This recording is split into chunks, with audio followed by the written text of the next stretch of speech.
ಜಯ ಕರ್ನಾಟಕ ಜನಪರ ವೇದಿಕೆ ತಾಲೂಕು ಘಟಕ ವತಿಯಿಂದ ಕೋಲ್ಕುಂದ ಗ್ರಾಮದ ಸರ್ಕಾರಿ ಪ್ರೌಢಶಾಲೆಯ ಆವರಣದಲ್ಲಿ ಹೂವಿನ ಗಿಡ ನೆಡುವ ಮೂಲಕ ಕನ್ನಡ ಜಾಗೃತಿ ಮೂಡಿಸುವ ಕಾರ್ಯಕ್ರಮ ಮಾಡಲಾಯಿತು.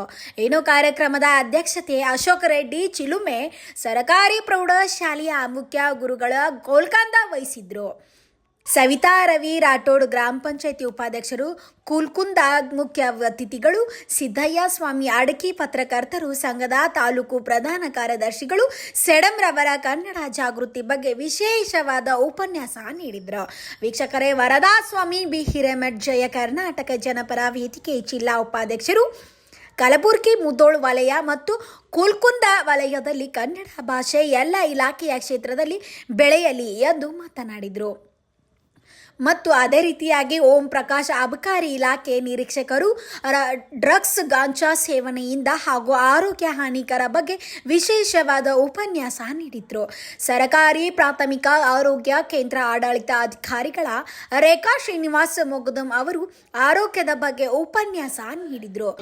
ಸಸಿ ನೆಡುವುದರ ಮೂಲಕ ನಾವು ಕನ್ನಡ ಜಾಗೃತಿ ಕಾರ್ಯಕ್ರಮ ಮಾಡ್ತಾ ಇದ್ದೀವಿ. ಯಾಕಪ್ಪ ಅಂತಂದ್ರೆ ನಾವು ಬರೀ ಕಾರ್ಯಕ್ರಮ ಮಾಡಿದ್ರೆ ಹೋದ್ರೆ ನೆನಪಿರ್ಬೇಕಂತಂದ್ರೆ ಏನ್ ಮಾಡ್ಬೇಕಂದ್ರೆ ಅದು ನಾವು ಸಸಿ ನೆಡುವುದರ ಮೂಲಕ ಕನ್ನಡ ಜಾಗೃತಿ ಕಾರ್ಯಕ್ರಮ. ಈಗ ನೋಡ್ರಿ, ಈಗ ನೀವು ನಿಮ್ಮ ಅವಧಿಯಲ್ಲಿ ನಾವು ಗಿಡಗಳು ಹಚ್ಚಿದ್ದೀವಿ. ಮುಂದಿನ ದಿನಗಳಲ್ಲಿ ಏನಂದ್ರೆ ನಿಮ್ಮ ತಂಗಿದವರು ನಿಮ್ಮ ತಮ್ಮದವ್ರು ನೋಡ್ತಿರ್ತಾರ, ನಮ್ಮ ಅಕ್ಕದವ್ರು ಗಿಡ ಹಚ್ಚಿದ್ರು ಬೆಳೆದಂತಂದ್ರೆ ಆ ಗಿಡ ಹಚ್ಚಕ್ ಉದ್ದೇಶ ಏನು, ಕಾರಣ ಏನಂದ್ರೆ ಅವತ್ತು ಕನ್ನಡ ಜಾಗೃತಿ ಕಾರ್ಯಕ್ರಮ ಅಂದ್ರೆ ನಮ್ಮ ಮನೆಗೆ ಎಲ್ಲರೂ ಕನ್ನಡ ಮಾತಾಡಬೇಕು, ಶಾಲೆಗೆ ಎಲ್ಲರೂ ಕನ್ನಡ ಮಾತಾಡಬೇಕು ಅನ್ನೋದಕ್ಕೋಸ್ಕರ ಅಲ್ಲಿ ಶಾಲೆಯ ಆವರಣದಲ್ಲಿ ನಾವು ಸಸಿ ನೆಡುವ ಕಾರ್ಯಕ್ರಮ ಇಟ್ಕೊಂಡಿದ್ದೀವಿ ಅಂತ ಅದಕ್ಕೋಸ್ಕರ ಗೊತ್ತಾಗುತ್ತೆ ಸರ್. ಈಗ ಇನ್ನೂ ವಿಶೇಷವಾಗಿ ಉಪನ್ಯಾಸ ನೀಡಲು ಬಂದಿದ್ದಾರೆ ನಮ್ಮ ಸಿದ್ದಸ್ವಾಮಿ ಅಡಿಕೆ ಅಣ್ಣನವರು. ಮತ್ತು ಮಾದಕ ಸೇವನೆಯಿಂದ ಮಕ್ಕಳಿಗೆ ದುಷ್ಪರಿಣಾಮಗಳು ಏನೇನಾಗ್ತಾವೆ ಏನಿಲ್ಲ ಅಂತಂದು ಅದ್ರ ಬಗ್ಗೆನೂ ವಿಶೇಷ ಉಪನ್ಯಾಸ ಹೇಳಕ್ ಬಂದಿದ್ದಾರೆ ನಮ್ಮ ಓಂ ಪ್ರಕಾಶ್ ಸ್ವಾಮಿ ಸರ್ ಅವರು. ಮತ್ತು ಈಗ ಆರೋಗ್ಯದ ಬಗ್ಗೆನೇ ಕಾಳಜಿ ವಹಿಸ್ತಕ್ಕಂಥ ವಿಶೇಷಗಳ ಬಗ್ಗೆನೂ ಅಕ್ಕನವರು ಹೇಳ್ತಾರೆ. ಸಾಂಕ್ರಾಮಿಕ ರೋಗ ಹೇಗೆ ಹರಡುತ್ತದೆ ಈ ಮಳೆಗಾಲ ದಿನದಲ್ಲಿ ತಮ್ಮ ಎಲ್ಲ ಗೊತ್ತಿದ್ದಂತೆ ನಾನು ನೀವು ಹೇಳಿದೆ ನಿಮ್ಮ ಶಾಲೆಯಲ್ಲಿ ಕ್ಲಾಸಲ್ಲಿ ಬಂದಾಗ ಶಿಸ್ತು ಮತ್ತು ಸಮಯದ ಕಡೆ ಗಮನ ಕೊಡಬೇಕು ಅಂದಾಗ ಮಾತ್ರ ನಾವೆಲ್ಲರೂ ಪಡೆಯೋಕೆ ಸಾಧ್ಯ ಅಂತಂದು ಇಲ್ಲೆಲ್ಲ ಒಂದೊಂದು ಯುವಕರು ಮತ್ತು ವಿದ್ಯಾರ್ಥಿಗಳು ಇದ್ರಿ. ಮುಂದಿನ ದಿನಗಳಲ್ಲಿ KS ಆಗ್ತೀರಿ, IAS ಆಗ್ತೀರಿ ಅಂತ ನಿಮ್ಮಲ್ಲಿ ಸಾಮರ್ಥ್ಯ ಅದ. ಅದು ಇರ್ಬೇಕಾದ್ರೆ ಮೊದಲನೇದು ಏನಪ್ಪಾ ಅಂದ್ರೆ ಶಿಸ್ತು ಮತ್ತು ಸಮಯ, ಇವೆರಡೇ ಬೇಕು ಮುಖ್ಯ ನಮ್ಮ ಕಾರಣ. ನನ್ನ ಅಭಿಪ್ರಾಯ ಪ್ರಕಾರ ಹೇಳ್ಬೇಕಂತಂದ್ರೆ ಎಲ್ಲಿ ಈಗ ನಾ ಬಂದು ನೋಡಿದಾಗ ಕೆಲವರು ಇದು ಮಾಡ್ತಿದ್ರು. ಈಗ ನಿಮ್ಮ ವಯಸ್ಸು ಸಣ್ಣ ವಯಸ್ಸಿದೆ, ಸ್ವಲ್ಪ ಚಂಚಲ ಮನಸ್ಸಿರುತ್ತ, ಆದ್ರೆ ಪ್ರೌಢ ವ್ಯವಸ್ಥೆ ಅಂದ್ರೆ ಈ ವ್ಯವಸ್ಥೆಯಲ್ಲೇ ಇರ್ಬೇಕು. ಗುರಿ ನಾವೇನಾಗಬೇಕಪ್ಪ ಮುಂದೆ ಅಂತಂದ್ರೆ ಒಂದು ಇಟ್ಕೊಂಡಿರ್ಬೇಕು. ನಾನು ಮುಂದೆ ತಹಶೀಲ್ದಾರ್ ಆಗ್ಬೇಕು, ನಾನು AC ಆಗ್ಬೇಕು, ನಾನು TS ಆಗ್ಬೇಕು, ನಾನು ಅಟ್ಲೀಸ್ಟ್ ಏನಿಲ್ಲಪ್ಪ ಅಂತಂದ್ರೂ ನಾನು ಒಂದು ಏನೋ ಕಾಪಾಡ್ಕೊಳ್ಬೇಕಂತ ಅತ್ಯಂತ ಸುಂದರವಾಗಿ ಮನಮುಟ್ಟುವಂತೆ ತಮ್ಮ ಅಬಕಾರಿ ಇಲಾಖೆಯ ಶ್ರೀ ಓಂ ಪ್ರಕಾಶ್ ಮಕ್ಕದಿ ಸರ್ ಅವರೇ. ಅದೇ ರೀತಿಯಾಗಿ ನಿಮಗೆಲ್ಲ ಆರೋಗ್ಯವೇ ಮಹಾಭಾಗ್ಯ ಮಹಾಸಂಪತ್ತು ಅನ್ನುವಂಥ ಮಾತುಗಳನ್ನು ನೀವು ಯಾವ ರೀತಿ ನಿಮ್ಮ ತಂದೆ ತಾಯಿಗೆ ಮನವೊಲಿಸಿ ಒಂದು ಸುಂದರವಾಗಿರುವಂಥ ಪರಿಸರವನ್ನು ಕಾಪಾಡಿಕೊಳ್ಬೇಕು. ರೋಗಿಗಳ ಪಾಲಿಗೆ ವೈದ್ಯರು ದೇವರಾದರೆ ಈ ಒಂದು ಶಾಲೆಗೆ ನಿಮ್ಮ ಸ್ಟೂಡೆಂಟ್ಗಳಿಗೆ ಶಿಕ್ಷಕರೇ ಒಂದು ದೇವರು. ಹಾಗಾಗಿ ಶಿಕ್ಷಣ ಸಂಸ್ಥೆಯನ್ನು, ಶಾಲೆಯನ್ನು ಹಾಗೂ ಆಸ್ಪತ್ರೆಯನ್ನು ಅತ್ಯಂತ ಸುಂದರವಾಗಿ ಸ್ವಚ್ಛವಾಗಿ ಇಡಬೇಕು ಅನ್ನುವಂಥ ತಮ್ಮ ಮಾತುಗಳ ಮುಖಾಂತರ ಆ ನಿಟ್ಟಿನಲ್ಲಿ ತಾವೆಲ್ಲರೂ ಕೂಡ ಕಾರ್ಯೋನ್ಮುಖರ ಆಗಬೇಕು ಅನ್ನುವಂಥ ಮಾತುಗಳನ್ನು ತಮ್ಮ ಮನಮುಟ್ಟುವಂಥ ರೇಖಾ ಮುಖದಂ ಮೇಡಮ್ ಅವರೇ ಹಾಗೂ ವೇದಿಕೆ ಮೇಲೆ ಉಪಸ್ಥಿತಿರುವಂಥ ಎಲ್ಲ SDMC ಅಧ್ಯಕ್ಷರೇ ಹಾಗೂ ಈ ಸಂಘಟನೆಯ ಎಲ್ಲ ಪದಾಧಿಕಾರಿಗಳೇ ಹಾಗೂ ಶಿಕ್ಷಕರಿದ್ದಾರೆ ಹಾಗೂ ಎಲ್ಲ ಮುದ್ದು ಮಕ್ಕಳು.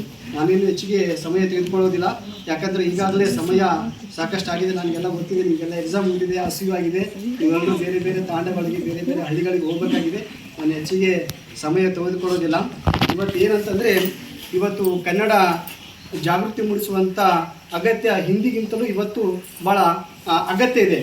ಯಾಕಂತಂದರೆ ಹಿಂದಿನ ಕಾಲದಲ್ಲಿ ನಾವು ನೋಡಿದೆ ಅಂತಂದರೆ ನಿಜಾಮರ ಕಾಲದಲ್ಲಿ ಹೆಂಗಿತ್ತಪ್ಪ ಅಂತಂದರೆ ಕನ್ನಡಕ್ಕೆ ಬಹಳ ಒಂದು ಅಭಿಮಾನ, ಗೌರವ ಇತ್ತು.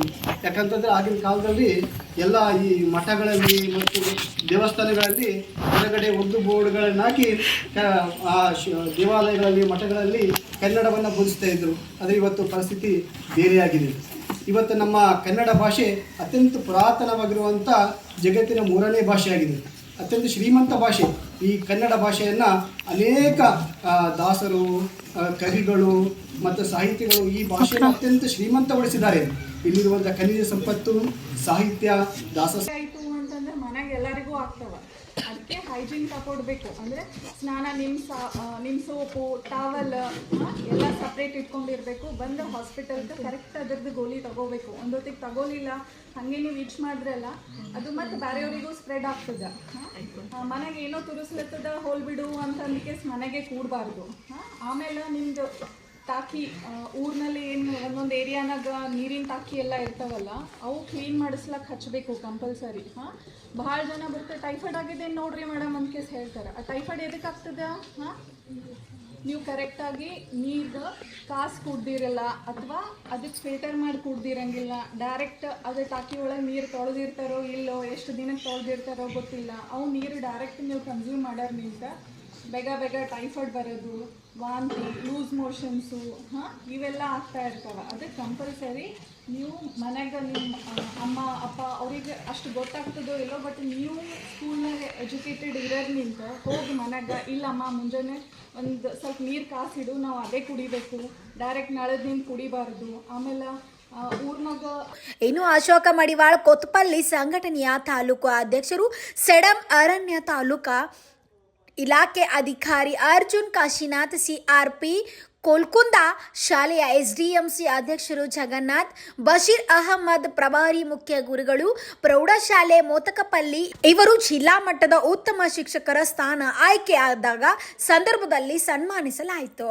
ಇನ್ನು ಮಲರೆಡ್ಡಿ ಉಮೇಶ್ ದೇವರಹಳ್ಳಿ ತಾಲೂಕಾ ಪ್ರಧಾನ ಕಾರ್ಯದರ್ಶಿಗಳು ಸಹ ಶಿಕ್ಷಕರುಗಳು, ಸಿಬ್ಬಂದಿ ವರ್ಗದವರು, ಶಾಲೆಯ ಮುದ್ದು ಮಕ್ಕಳು, ಗ್ರಾಮದ ಮುಖಂಡರು ಹಾಗೂ ಜಯ ಕರ್ನಾಟಕ ಜನಪರ ವೇದಿಕೆ ಸಂಘಟನೆಯ ಪದಾಧಿಕಾರಿಗಳು ಈ ಕಾರ್ಯಕ್ರಮದಲ್ಲಿ ಭಾಗವಾಗಿದ್ದರು. Thanks for watching. Read, discuss and debate with editor Dr. Yan Prashant Rao. Wanted reporters in print, digital and visual media for Bharat Vaibhav Daily Newspaper, BV News 5 Channel and BV Fast Web News from all the talukas of Karnataka, Goa and Maharashtra. If interested, send your resume to 9019229369.